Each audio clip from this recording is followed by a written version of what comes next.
Assalamualaikum warahmatullahi wabarakatuh. Selamat datang di Koki MP, Komunitas Kajian Ilmu Manajemen Pendidikan yang diampu oleh Bapak Amril Muhammad. Perkenalkan, saya Rahman Fadilah, mahasiswa Manajemen Pendidikan 2020 Universitas Negeri Jakarta. Pada video kali ini, saya akan menyampaikan materi tentang penalaran dan logika.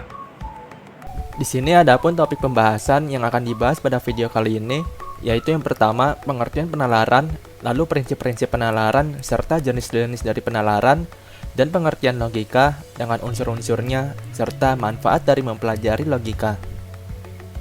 Penalaran merupakan suatu proses berpikir dalam menarik suatu kesimpulan yang berupa pengetahuan. Penalaran menghasilkan pengetahuan yang dikaitkan dengan kegiatan berpikir dan bukan hanya dengan perasaan. Tidak semua kegiatan berpikir harus menyadarkan diri pada penalaran.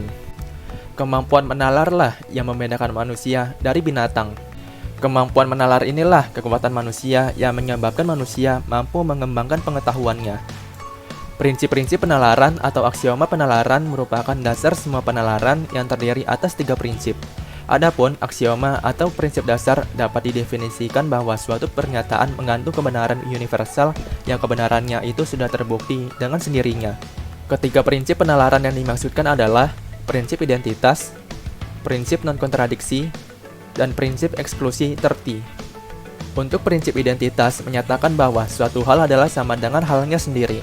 Sesuatu yang disebut P, maka sama dengan P, yang dinyatakan itu sendiri, bukan yang lain. Prinsip identitas menuntut sifat yang konsisten dalam suatu penalaran. Jika suatu himpunan beranggotakan sesuatu, maka sampai kapanpun tetap himpunan tersebut yang beranggotakan sesuatu tersebut. Hal serupa dengan prinsip non-kontradiksi yang menyatakan bahwa sesuatu tidak mungkin merupakan hal tertentu dan bukan hal tertentu dalam suatu kesatuan. Prinsip ini menyatakan juga bahwa dua sifat yang berlawanan penuh secara mutlak tidak mungkin ada pada suatu benda dalam waktu dan tempat yang sama. Prinsip non-kontradiksi memperkuat prinsip identitas, yaitu dalam sifat konsisten tidak ada kontradiksi di dalamnya.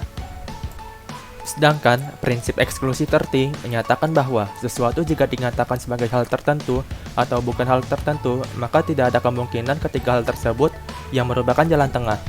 Prinsip eksklusi terti menyatakan juga bahwa dua sifat yang berlawanan penuh secara mutlak tidak mungkin kedua-duanya dimiliki oleh suatu benda.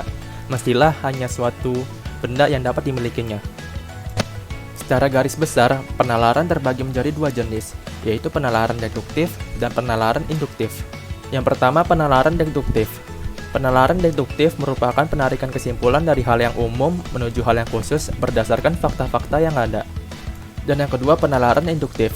Penalaran induktif merupakan suatu proses berpikir dengan mengambil suatu kesimpulan yang bersifat umum atau mengambil suatu pernyataan baru dari kasus-kasus yang khusus. Yang berikutnya kita masuk ke pembahasan logika. Logika adalah istilah yang dibentuk dari kata logikos yang berasal dari kata benda yaitu logos yang berarti sesuatu yang diutarakan. Suatu pertimbangan akal, pikiran, kata, percakapan, atau ungkapan lewat bahasa. Logika adalah ilmu pengetahuan, tetapi sekaligus juga merupakan kecakapan untuk berpikir secara lurus, tepat, dan teratur. Ilmu di sini mengacu pada kemampuan rasional untuk mengetahui, sedangkan kecakapan mengacu pada kesanggupan akal budi untuk mewujudkan pengetahuan ke dalam tindakan. Logika merupakan dasar dari semua penalaran. Mengkaji dari berbagai literatur, dapat dipahami bahwa logika mempunyai unsur-unsur sebagai berikut, yaitu yang pertama term, yaitu gagasan atau sejumlah gagasan yang terdiri dari term subjektif, term predikat, dan term antara. Lalu yang kedua proporsi. Proporsi disebut juga sebagai putusan, keputusan, judgement, pernyataan, dan kalimat logika. Proporsi ialah kegiatan atau perbuatan manusia di mana ia mengiyakan atau mengingkari tentang sesuatu. Proporsi menunjukkan pada tegasnya pernyataan atau penyangkalan hubungan antara dua buah pengertian. Manfaat mempelajari logika.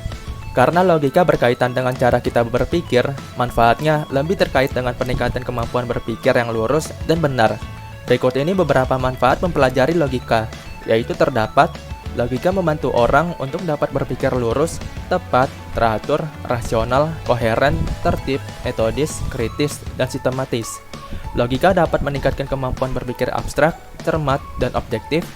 Logika dapat mengasah kecerdasan dan meningkatkan kemampuan berpikir yang tajam dan mandiri, serta logika meningkatkan kecintaan pada kebenaran dan menghindarkan orang dari kesesatan atau kekeliruan dalam berpikir dan bertindak.